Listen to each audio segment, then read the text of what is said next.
I got confusing, like the VL is minus of, is the negative of the VN. And I did a second class, on, Monday, Wednesday, no, Monday. So I wanna know, why is the VL is negative of the VN? Are you talking about the output of the Oh, yeah, the inverter? output is, negative. Which circuit do you want me to do? Just the very first basic. Can you check, problem number? 9.24 has a negative V out. Can you give me here, let me draw it, I'm gonna ask you questions, you can fill in the blanks. Yeah. All right, what is the resistance here? 1200 ohms. And then Oh, hold on. Remind me again, please. Go ahead, so this is 1200, and which one, is this? Maybe it's just the fact that it's kind of wet. All right, 4200. And then there's another resistor that goes down, that's 3000. is this VL or V out, or what is it? It wanted to find the voltage on the 3000. On what? On the 3000. All right, so between here and ground, Yeah. and from, do they call that VL or V? Yeah, V out.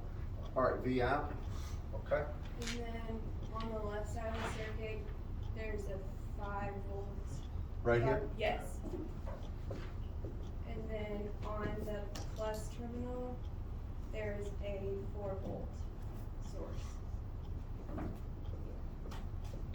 Like so? Yeah, and it all connects on the bottom. I don't know if Well, that makes those a are just the difference. grounds together, Okay. right? Yes, but that's it. Yeah, anytime you have grounds of some potential, you could draw a wire between them all, but it doesn't matter. Y'all see this one? What's the number on that one? 9.24. I hope this answers your question. All right, this is your classic problem where we can, and I know people like formulas, but here's what we're gonna do. We're gonna use the laws I told you about. No voltage difference between the input terminals, no current into them, all right? So the first thing we have to do is, do we know the voltage on one of the two input terminals? And the answer is with respect to ground. Yes, right? This one's 4 volts, right? What do we know the other one's gonna be? Same, yeah, 4 volts. So here it's 4 volts, right? Agreed? All right, if that's 4 volts, this is 5 volts, right? That means it's a plus 1 volt difference, isn't there? That means this current would be 5 minus, or I'll call it I1, or it's going to be 1 over the resistance 1200, and that would be in amps. Do y'all agree with that? Y'all see it? In the back, can y'all see this? I mean, if somebody doesn't, just, I'll draw it larger, but I think this should be clear to you. All right, now how much of that current can go into the negative terminal? None. Absolutely none, right? Nothing goes in or out of those negative or positive input terminals, right? That's one of the keys. All this current has to come this way, right? All right, how much of that current? All of it, right? So what is the voltage developed across that 4200 ohm resistor? It's that current, 1 over 1200 times 4200 ohms. Do you see it? So this is going to be 4200 over 1200 volts. I'm going to leave it like that just to make sure you see this. That's how I got it. Agreed? Can you read that? Who has this? Yeah. What I've done is take the current 1 over 1200. All that current has to go this way, right? Okay, nice. So I'm multiplying it by 4200 to get the voltage there. That's the only thing I'm doing. Now I can go ahead and get rid of some zeros if I want. I can divide, I can make it nice. What would it be? 21 over 6, what? 3.5? 7. What? 7 over 2. 7 over 7 over 2. 7 halves. There you go. So we could say this is gonna be 7 halves of a volt. It's fine, either way, I don't care. That's where it came from. Now, the key is to get the output voltage, right? And this may, I hope this helps. You get this. So I start here, this I don't think, I'm not sure what it's. You start here at the negative, you see that's an increase of 4. Everybody? Increase of 4 to here, but then it's gonna be a decrease of 7 halves volts. So it's 4 minus 7 halves. And what is that value?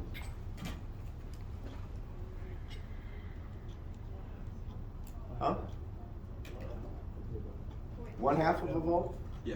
All right, so it's simply 1/2 volt. It's not negative anything in this case because of the way this offset voltage is, right? But normally speaking, whatever the voltage here is that I showed you that's positive, the output will have that voltage only in a negative value added to whatever the voltages are on those terminals. Does that answer your question? Yeah, Mom. So the answer said that the output was actually negative 3.5 Where? in the answers on OneNote. It's saying that like V out is negative 3.5. They made like the current through R2 negative current Hold through. on, is this the right problem? Is this Yes. 1200? Yes. Yeah. All right, if this is 1200, is that 5 volts? Yes. And this is 4 volts. Yes.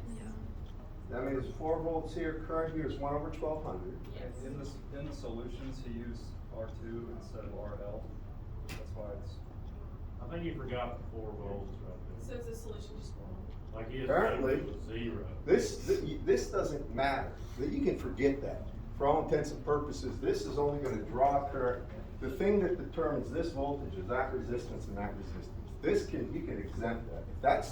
If the solutions use 3, for anything, you know, it's wrong. I mean 3000, it's wrong.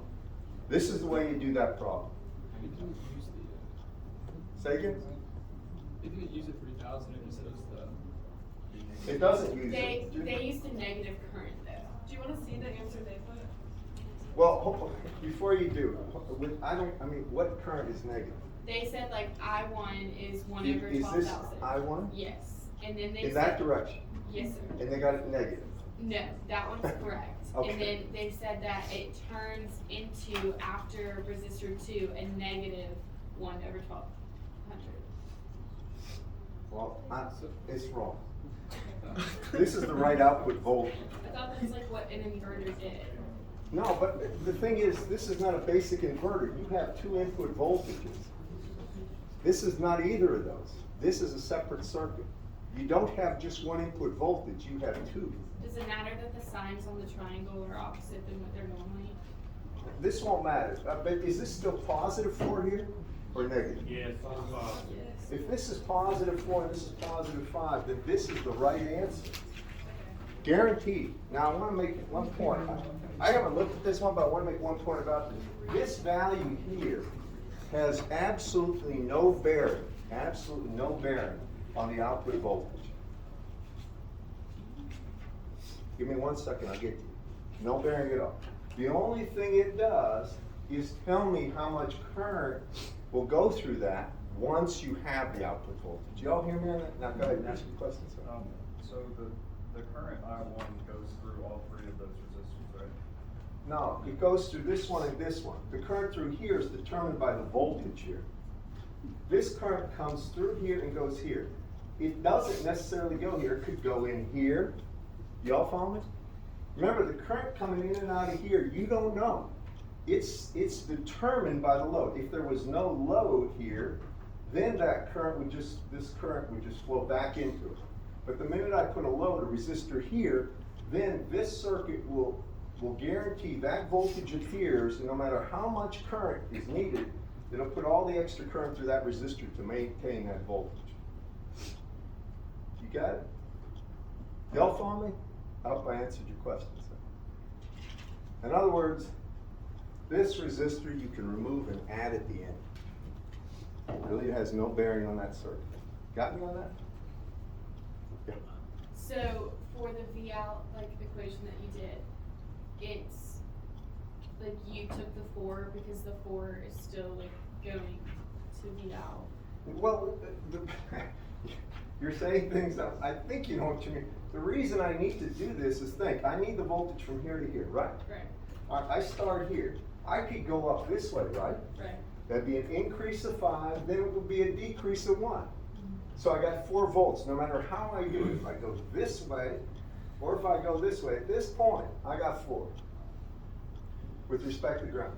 Then I get a reduction in voltage from here to here of minus 7/2, right? 8/2 would be minus 4 volts, right? 7/2, minus 3.5 volts would be the voltage drop here, right? So it'd be 4 minus 3.5. Y'all see this, guys? So I guess the solutions are wrong on that. He probably just there's somebody made a mistake on it. All right, other question, that's a great problem.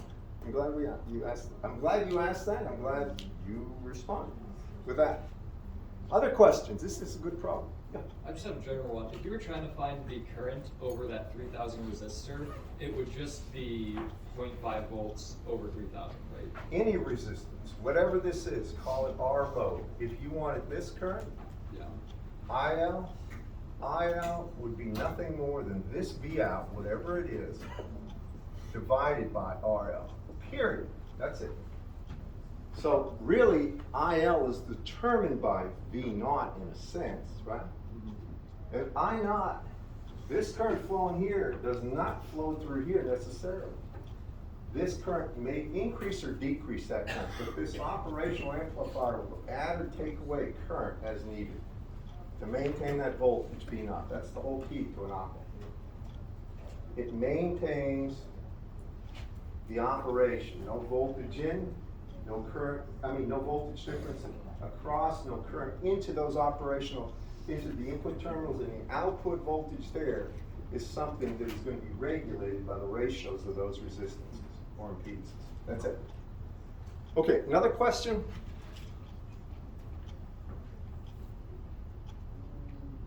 Okay. I want to do a couple other things. Yeah. I came in a little bit late. How did you get the I1 is 1 over 200? Anybody want to answer that? It has to do with the voltage difference between 5 volts and the 4 volts on either side of the resistor. This is 4 volts here, right? Yeah. That's 5. 4 minus 5 is 1. 1 over 1200 is the current there. Okay. That's all it is. And honestly, this is not that difficult to see. You just have to make sure you're focused. There's not a lot of subtleties here that can get you in trouble if you just maintain the laws. And again, this is neither inverter or anything. This has got 2 inputs. You have to work through the problem to find the output. And that's why it's dangerous to memorize formulas that have to do with circuit topology. Because I can add one simple resistor that voids all that. But if you know the laws, then you can't mess up. Could you solve the problem without the 4 volts? In, like, if it was a regular inverter? Yeah, sure. We can do it.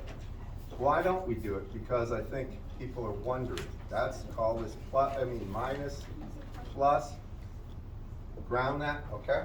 Is that what you're talking about? Yes, sir. All right, if we're gonna do this problem, now this is just a standard problem, right? That's what the solution did. Well, if there's 4 volts between here and ground, they did it wrong. Is there 4 volts there or not? Yeah, but that's what they did, what you just drew. Well, then whoever did that solution made an error. Probably an oversight. Probably they meant to say this had to do with a different problem. Whatever the reason is, if this is the problem, then something happens that's different. What happens?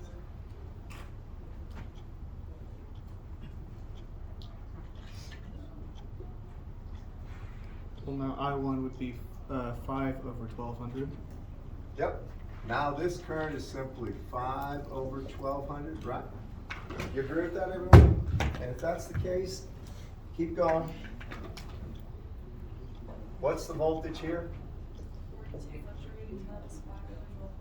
4,200 over, or over 1,200 times 5, right? Y'all agree with that? But not negative. Well, we're not to the output yet. I'm just saying this is the voltage here, right? Y'all with me? Can y'all see it in the far back, guys? It's plus to minus this, right? Now we can get the output voltage, right? All right, we start at the negative terminal, right? Everybody with me? I move around. I could go up here, but it's really a waste of time. I'm going to go up here. That's 0 volts right here, right? Y'all see this? Yeah. 0 volts here, 0 volts here. This is a voltage drop, right? Went from a plus to a minus of that value. So that's going to be, V out is going to be minus 5 times 4,200 over 1,200. And what is that? 17. Say again? I think 17.5, negative 17.5. And that's if it's that way. Agreed? You can keep you can go through every permutation you want. Well, what if the 4 volts is here and this is grounded? Then you can go ahead and do that one again too. Y'all follow me? But it's still always going to be the same methodology. You look for a voltage on one of these two terminals, find the currents from that voltage, and then find the output voltage after that. Y'all with me? We clear on this? All right, now I want to go through a few things that have to do with filter operations and differential equations. Now,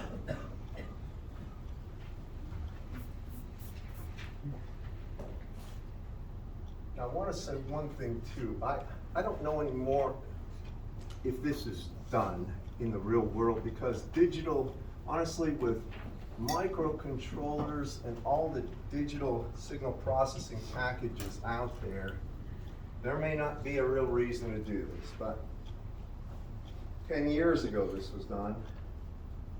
Maybe it is done now that I think about it, because it's so cheap. But I'll show you what I'm talking about. If we have a circuit like this,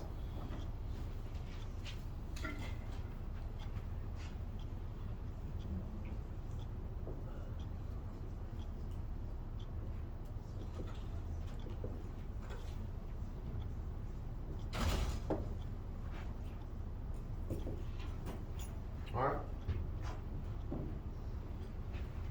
and then we're going to have the analogous circuit like this.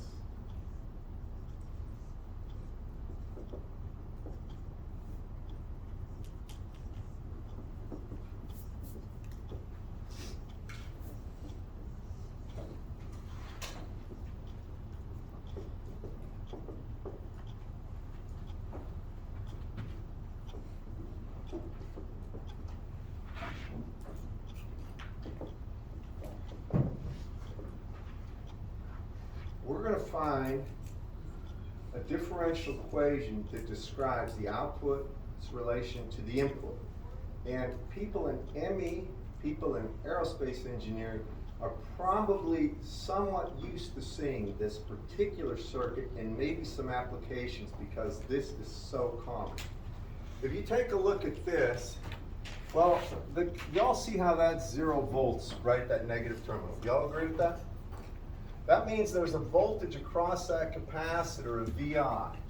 And if you remember, if you have a capacitor and you have a voltage across it of some V, I'll just leave it as V of T, then the current that flows from the positive to the negative terminal is equal to C times dV dt. Do y'all remember that, class?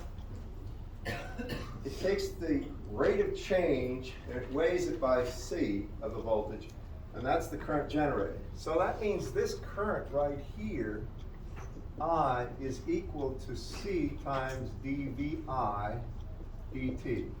There's nothing mysterious about that. It's just a straightforward application of the fundamental physics, right?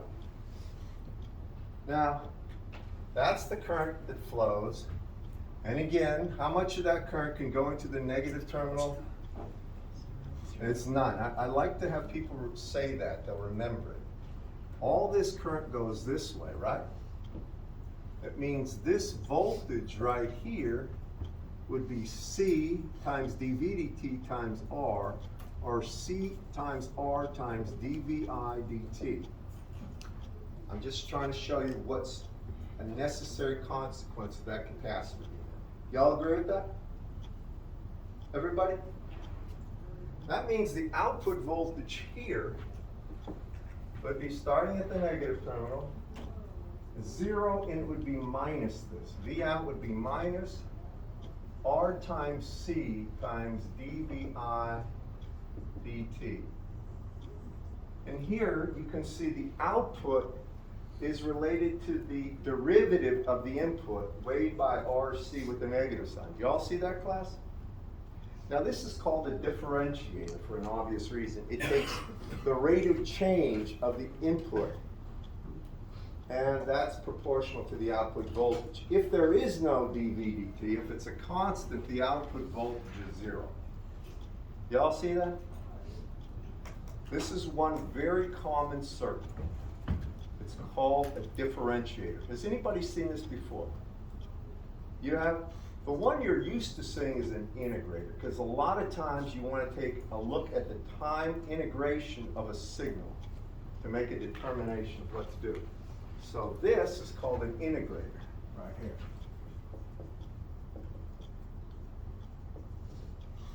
here. And this is a differentiator.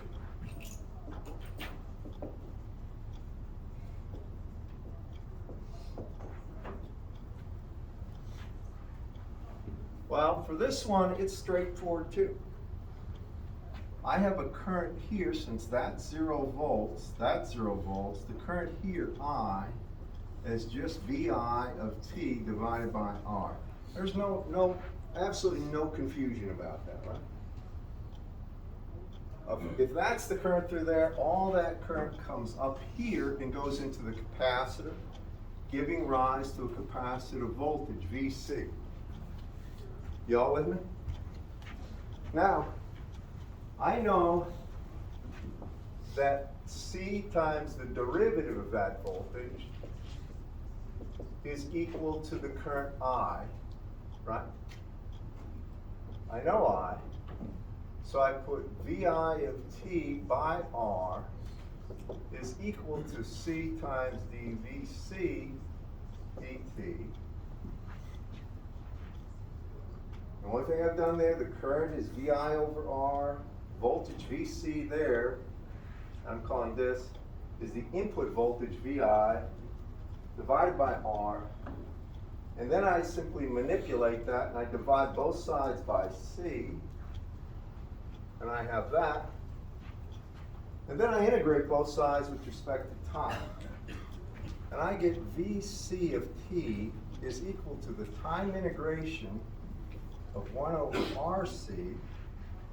If the system starts at 0, it can go from 0 to t of Vi of t prime dt. And this is called an integrator for an obvious reason. It is based on the integration of the input signal's value over time. You all see this, class? How many have seen integrators in their work or they've been around it? You have MEs usually in arrows. If you're seniors, you probably had to see them and use them for some, either laboratory work or some kind of a project. You're usually exposed to this. This is very common. The reason this is so useful is I can pick R and C. Now, I didn't actually get the output there, but the V out would be equal to minus Vc of t, or it would be equal to minus 1 over RC times the integral from 0 to t of Vi of t dt. The nice thing is, if you have a process that is based on the integrated effects of something, I'm trying to think of something like stress. There's usually time through to failure that's based on a time integrated stress type of a system? Y'all know what I'm talking about here, some of you?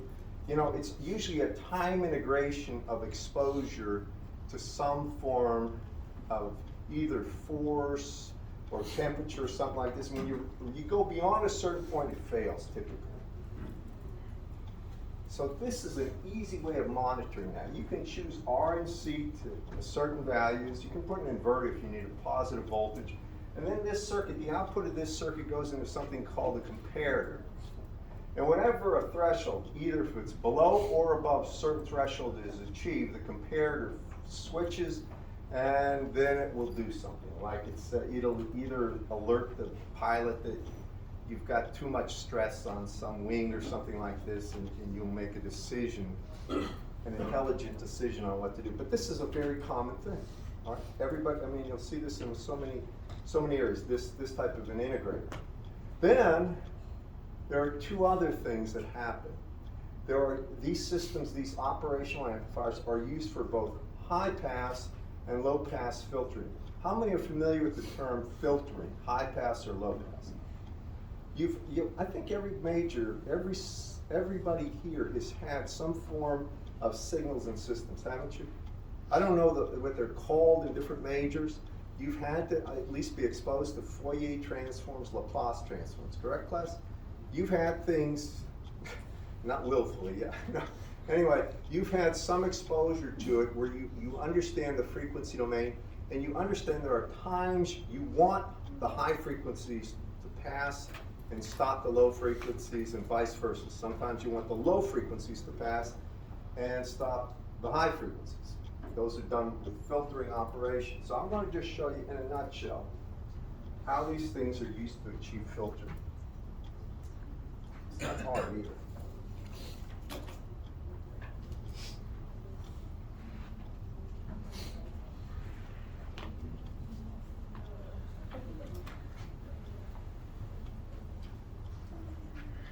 Is anybody going up to South Carolina for the game? One? Okay. Have a safe trip.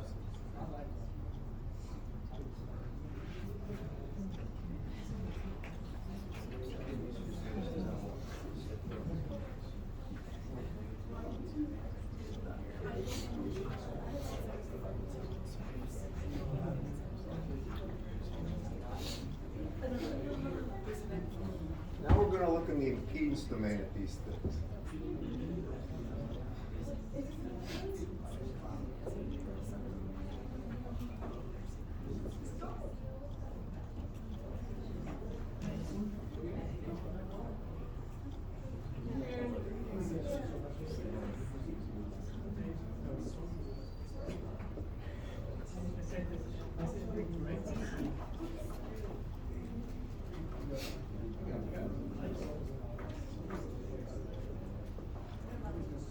If you take a look at this circuit, this is just like the standard inverter I started with, except instead of resistances, I put impedances. Y'all with me? Now, an impedance means it's in the frequency domain. We assume the operation is at a constant frequency. Everything that we've just done with just resistances applies to this, only now we have impedances. We have the possibility of imaginary values.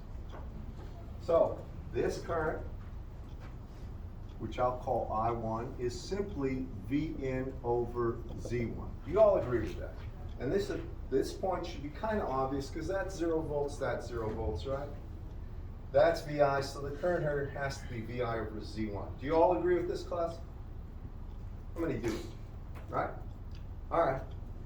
That means the voltage here would be that current times Z2, or it's Vi times Z2 over Z1. And that means V out is simply minus Vn times Z out, or Z2, pardon me, Z2 over Z1. And the voltage gain is equal to minus Z2 over Z1. I'm doing it this way for a reason.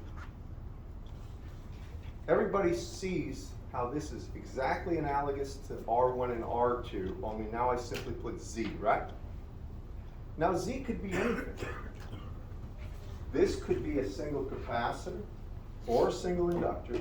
This could be a single capacitor or a single inductor. Or it could be a capacitor in parallel with a resistor. Y'all with me on this? It could be anything. And in general, there are really there are three things that we look at. The first is, and it's probably the most common, we look at this when we have a capacitor there and a resistor there. So we look at this circuit.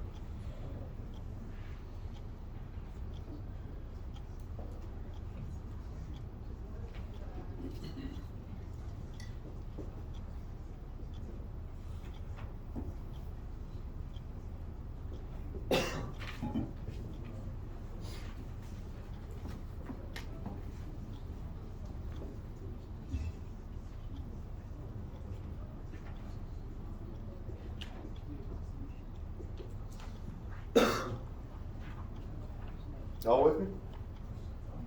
All right, when I look at this, I can just point to this template right here, right? Now what happened? Here, Z2 is the capacitive reactance, right? Does anybody remember what the capacitive reactor or impedance is?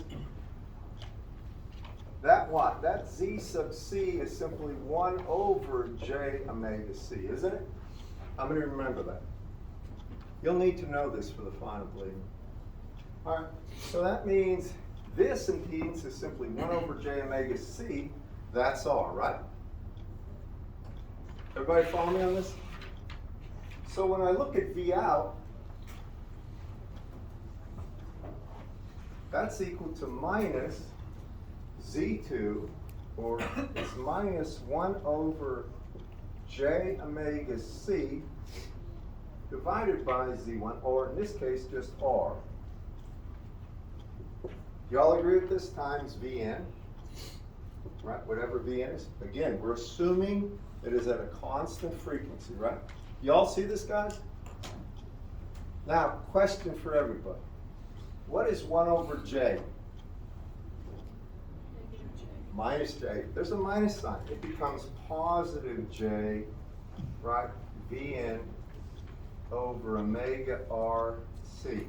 And this is typical. So V out would be equal to Vn over omega RC with the J.